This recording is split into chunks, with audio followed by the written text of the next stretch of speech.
નમસ્કાર મિત્રો, હું બિપિન વાસાણી ફરી વખત નિહાલ એજ્યુકેશનમાં આપ સૌ મિત્રોનું સ્વાગત કરું છું. મિત્રો, આજે આપણે ધોરણ 10 વિષય ઇંગ્લિશ, જેમાં સેક્શન ડી પેપર નંબર 3 ની સમજૂતી જોવાની છે. મિત્રો, સેક્શન ડી જે છે તેમાં 45 ક્વેશ્ચન થી શરૂ કરી 54 સુધી આવરી લીધેલ છે. તો ચાલો શરૂઆત કરીએ. મિત્રો, આ પહેલાના જેટલા પણ વિડીયો છે તે મેળવવા માટે ઉપર આપ બેલ આઇકન ઉપર ક્લિક કરી અને મેળવી શકો છો. સૌપ્રથમ આપણી પાસે અહીંયા ક્વેશ્ચન નંબર 45 છે, જે ડાયરેક્ટ ઇનડાયરેક્ટ નું છે. Anil says, let's go to visit the Taj Mahal at Agra. Sunil says, how shall we go? Anil says, we will go by train. Sunil says, what a wonderful idea. તો સૌથી પહેલા તો અહીંયા let's વાળું વાક્ય છે, તો આપણે આવી રીતે કરશું.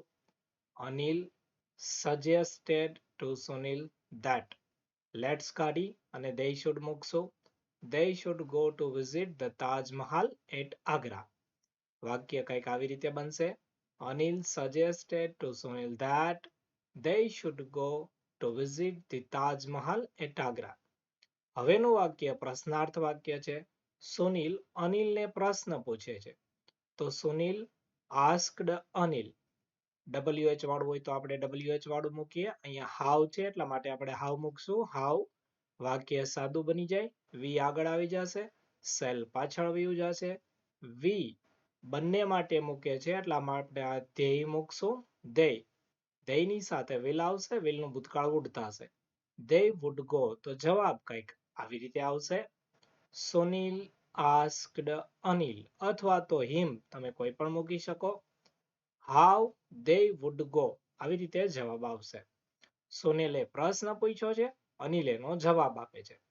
Anil replied him that we will go by train છે, તો we ની જગ્યાએ આપણે they કરીએ, will નું ભૂતકાળ would કરીએ. અનિલ replied અથવા તો answered him that they would go by train. જવાબ આવી રીતે આવશે. Anil replied him that they would go by train.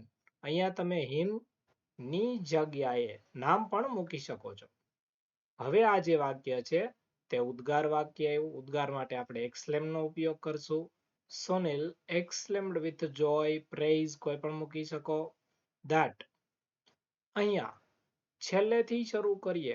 અહીંયા કોઈ પણ પ્રકારનું તમને અહીંયા જે કરતા હોય આપેલો નથી. આઈડિયાને ધ્યાનમાં રાખી અને આપણે કરતા મૂકીએ તો it was a very wonderful idea. તો જવાબ કંઈક આવી રીતે આવશે. Sunil exclaimed with joy that it was a very wonderful idea. તો આ જે છે તે 45મો ક્વેશ્ચન છે મિત્રો. હવે 46, 47 અને 48, જેને આપણે કંજક્શન કહીએ છીએ, બે વાક્યને જોડવા માટે જે તમને કૌંસમાં શબ્દ આપેલો છે એનો ઉપયોગ કરીને આપણે વાક્ય જોડવાનું છે. 46મું વાક્ય છે, the teacher will collect the money, the teacher will hand over it to the principal. અહીંયા શિક્ષક છે તે નાણાં એકત્રિત કરશે અને આચાર્યને સોંપશે. અને માટે આપણે અહીંયા એન્ડ નો ઉપયોગ કરીએ છીએ. તો બે વખત ટીચર છે એમાં બીજી વખતનું ટીચર દૂર કરી અને આપણે એન્ડ નો ઉપયોગ કરીએ તો જવાબ કંઈક આવી રીતે આવશે. The teacher will collect the money and will hand over it to the principal. 47મું વાક્ય છે, ભરત was not allowed to enter the hall. He did not have his I-card. till ત્યાં સુધી before પહેલા, but પણ અહીં by mistake because આવે છે મિત્રો. ભરત was not allowed to enter the hall. અહીંયા because નો આપણે ઉપયોગ કરીએ, because he did not have his I-card. તો જવાબ કંઈક આવી રીતે આવશે. ભરત was not allowed to enter the hall because he did not have his I-card. Tarak should work hard, he will not succeed, or else, so અને therefore. તો આપણે અહીંયા or else નો ઉપયોગ કરશું. તો જવાબ કંઈક આવી રીતે આવશે, Tarak should work hard or else, નહીતર he will not succeed. તો જવાબમાં વચ્ચે આપણે or else નો ઉપયોગ કરશું. એટલે 46 માં એન્ડ આવશે, 47 માં because આવશે અને 48 માં or else આવશે. આગળ જોઈએ છે, rewrite the paragraph correcting the underlined word.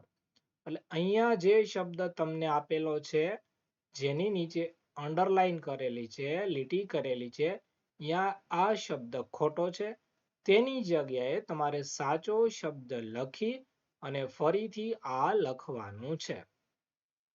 આપણે ફરીથી નહીં લખીએ, માત્ર અહીંયા જ સમજીએ અને ડાયરેક્ટ નીચે એનો જવાબ લખીશું. તો ડીડ આવ્યું, શરૂઆતમાં જ ડીડ આવે છે, પ્રશ્નાર્થ વાક્ય છે, તો ક્રિયાપદનું મૂળ રૂપ આવે, તો ન્યૂની જગ્યાએ નો આવશે. તો did you know that Alexander Graham Bell had ની સાથે ક્રિયાપદનું ત્રીજું રૂપ આવે, તો fails ની જગ્યાએ આવશે failed 100 of time before he finally invented telephone. ટેલિફોનની શોધ કરી એ પહેલા હજારો વખત નિષ્ફળ ગયો હતો, અથવા તો એલેક્ઝાન્ડર ગ્રાહમ બેલ હજારો વખત નિષ્ફળ ગયા હતા. આવી રીતે તમે આનું ભાષાંતર કરી શકો. તો પહેલામાં ન્યૂની જગ્યાએ આપણે નો કરીએ, બીજામાં જે ફેલ્સ આપેલું છે એની જગ્યાએ આપણે કરશું failed. રિમેમ્બર, યાદ રાખો, no one has exactly the same gift એટલે ભેટ, કોઈને એક સરખી ભેટ નથી મળી હોતી. સ્કિલ આવડત અને આઈડિયા એટલે વિચાર that you have. તો અહીંયા ગિફ્ટ, સ્કિલ એન્ડ આઈડિયા, અહીંયા આ એન્ડ એટલે અંત થાય છે, આપણે એન્ડ એટલે અને વાળું એન્ડ મૂકવાનું છે, તો એન્ડ ની જગ્યાએ આવશે એન્ડ, એટલે END ની જગ્યાએ આવશે AND. ખાસ યાદ રાખશું, પરીક્ષામાં તમારે આ સુધારા સાથે લખવાનું છે, આવી રીતે લખવાનું હોતું નથી. તો પહેલામાં આવશે નો, બીજામાં આવશે failed અને ત્રીજામાં આવશે end. હવે 50મો પ્રશ્ન છે, do as directed એટલે સૂચના જે મુજબ તમને આપેલી છે એ મુજબ આપણે કરવાનું છે. Richa welcomed the new students. She gave a speech. The student praised her warmth and confidence. They cheered Richa. અહીંયા સૂચના છે, begin like this, આવી રીતે તમારે શરૂઆત કરવાની છે. The new students were welcomed. એનો અર્થ અહીંયા જે કર્મ છે તે આગળ છે, એનો અર્થ આપણે પેસિવ બનાવીશું, તો આવી રીતે આવશે. The new students બહુવચન છે એટલે were લઈએ. The new students were welcomed by Richa. તો જવાબ પેલો આવી રીતે આવશે, the new students were welcomed by Richa. She gave a speech. કર્મને આગળ લઈએ, a speech was given by, she નું થશે her. A speech was given by her. The students praise her warmth and confidence. તો her warmth and confidence બે છે, ખાસ યાદ રાખીએ, warmth and confidence. તો બહુવચન છે એટલે were નો ઉપયોગ કરશું. Her warmth and confidence were praised by the students. આવી રીતે જવાબ આવશે, her warmth and confidence were praised by the students. છેલ્લું, they cheered Richa. તો Richa was cheered by, they નું થશે them. Richa was cheered by them. હવે 51મો question જોઈએ છે, સેમ એજ સૂચના છે, ડુ એઝ ડિરેક્ટેડ, જે રીતે નીચે તમને સૂચના આપેલી હોય એ મુજબ કરવાનું હોય છે.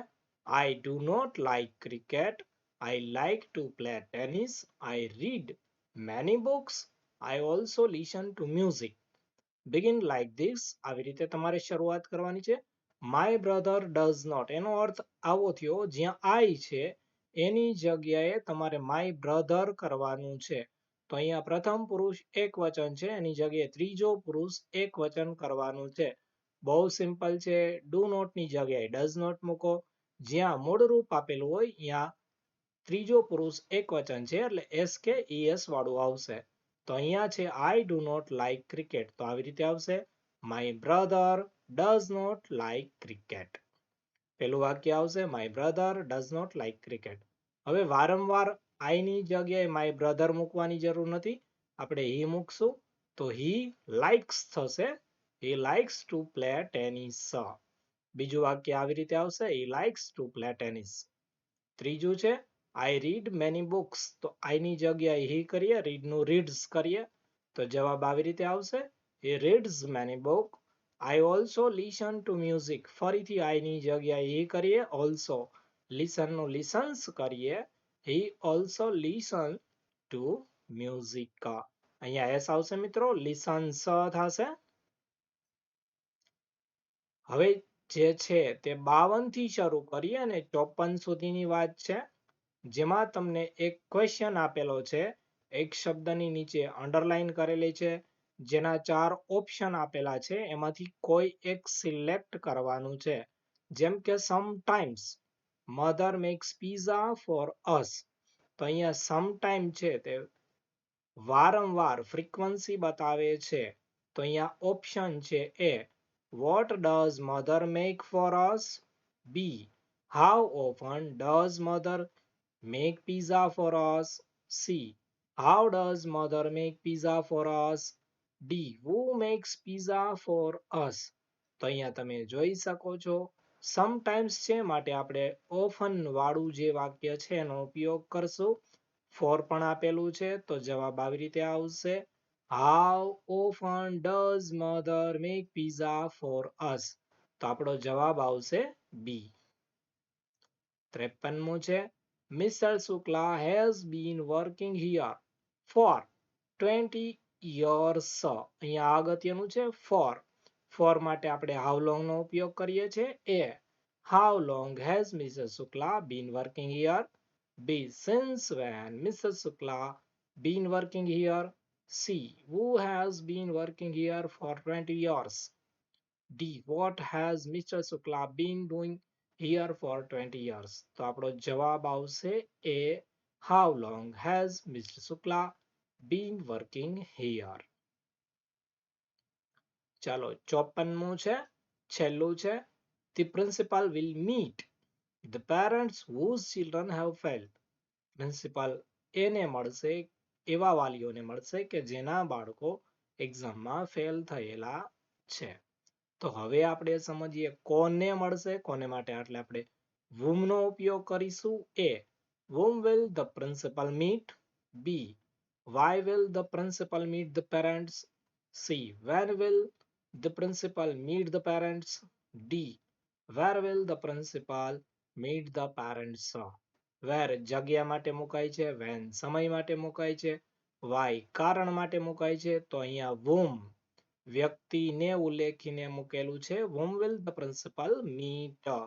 તો જવાબ આવશે એ, whom will the principal meet? મિત્રો જો આપે અમારી ચેનલ સબસ્ક્રાઇબ ન કરી હોય તો અહીં ક્લિક કરી સબસ્ક્રાઇબ કરો. આ જ પ્રકારના મોસ્ટ ઓફ વિડીયો જોવા માટે અહીં ક્લિક કરો. બધા પ્રકારનું પ્લેલિસ્ટ જોવા માટે અહીં ક્લિક કરો. વધુ માહિતી માટે આપ www.nihaleducation.blogspot.com પર આજે જ મુલાકાત લો. આભાર. જય હિન્દ, જય ભારત.